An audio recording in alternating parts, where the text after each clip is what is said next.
The Enneagram instincts describe the most basic ways that we function in our daily lives. The pattern normally goes that we operate out of one primary instinct, then our secondary instinct really just serves the first, and then the last instinct is usually repressed due to some formative experience we had growing up. So the three instincts are the self-preservation instinct, the social instinct, and the sexual instinct. These instincts lay on top of our personality, so it's really important to know your primary instinct because everything about your Enneagram type is going to be filtered through these instincts. So now that you have that context, let's start out by describing how fours look when they operate primarily out of the self-preservation instinct. Self-preservation fours will often be more introverted or withdrawn than other instincts and can sometimes look like type 6 loyalists since they focus on furnishing a safe yet interesting space to live in. Their homes typically need to feel like a fuel source for creativity, and they most definitely need to reflect the unique identity of the four. Much in the way fours with a 3 wing want an interesting partner to mirror their identity, so do self-preservation fours want their physical space to mirror them, no matter the cost. This passion for a beautiful material life can lead fours to overspend on the most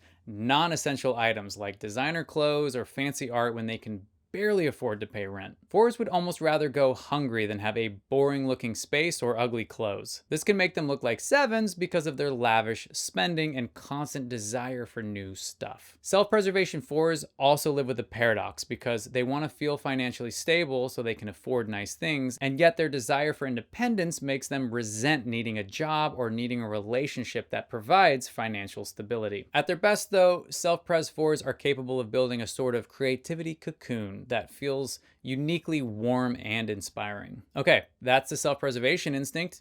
Next up is the social instinct. Social fours are driven to find their identity through their unique relationships and exclusive networks. This instinct puts them in a constant push-pull relationship with the outside world. Social fours want their elite, powerful, or famous peer group to confirm that they are indeed special. But since the four's ego is filled with shame, they're never truly confident in their peer group's acceptance. So when social fours encounter rejection or are in an unhealthy emotional state, they become hopeless about their social standing in life and start to think that something is just categorically wrong with them. They typically cope with this feeling in 2 ways. If the social four has a 5 wing, they usually cope by creating or joining an outsider group with people on the fringe of society who actively critique the mainstream world, kind of like an island of misfit toys. But if the social four has a 3 wing, then they usually overcompensate for their shame by getting competitive and seeking out an undeniable level of success that they can then use to shame those below them. This can make social fours become really needy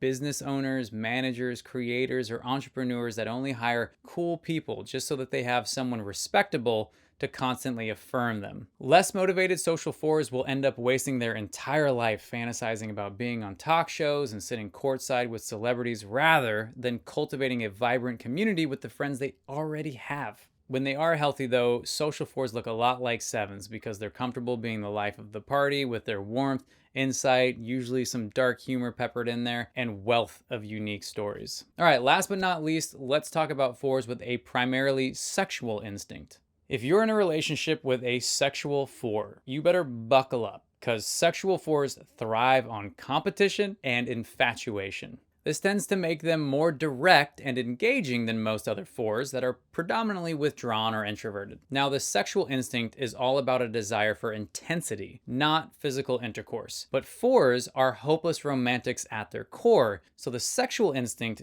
does fuel an even more spicy love life. The way sexual fours seduce people is typically with intense expressions of vulnerability. They can be oversharers, if you will. Since all fours deal with a lot of shame, the sexual four has to do some emotional judo and ends up using their potential shame as a source of pride. Like, look at me, I've been through so much and experienced so much of life. Sexual fours have strong opinions about their loved ones and are shameless in their fantasy life. This can make it hard for sexual fours to feel settled in committed relationships, and it can also make their partners feel like they could never possibly live up to their partner's expectations. Sexual fours may not admit it, but what they want most is the perfect rescuer to take them away from a dull existence. But since the perfect person doesn't exist, sexual fours often resign themselves to being a perennial bachelor or bachelorette. However, when the sexual instinct is healthy and balanced, Sexual 4s are unshakably committed to their friends and lovers as they use their warmth and creativity to keep the relationship fresh and alive throughout the years. All right, I hope that helps my type 4s out there know which instinct is their primary instinct.